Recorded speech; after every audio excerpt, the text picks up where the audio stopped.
Cuban Americans are reacting to the indictment of former President Raúl Castro.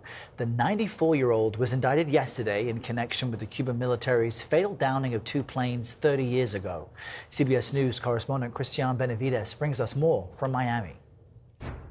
Donald Trump, gracias. Celebrations across South Florida following the indictment of former Cuban leader Raúl Castro in connection with the 1996 downing of two civilian planes that killed 4 U.S. nationals. If you kill Americans, we will pursue you, no matter who you are, no matter what title you hold.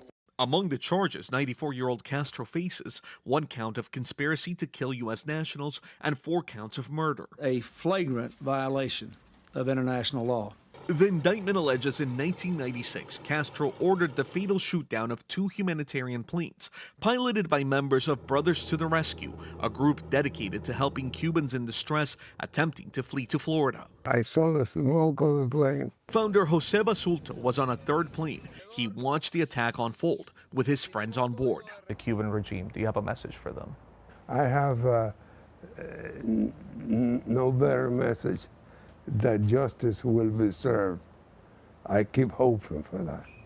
It's not clear if Castro will be brought to the U.S. for trial, like Venezuelan leader Nicolas Maduro was after his capture earlier this year, or if the indictment will be used as a pressure point. This isn't a show indictment. There was a warrant issued for his arrest. So we expect that he will show up here by his own will or by another way. President Trump said there doesn't need to be an escalation. The place is falling apart. It's a mess. U.S. officials are telling CBS News that U.S. analysts are looking into how Cuba would react to a U.S. military attack. Guys?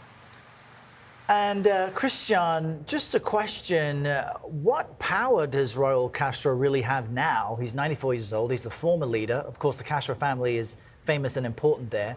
But is this indictment really to work as far as increasing pressure on its existing government? Right.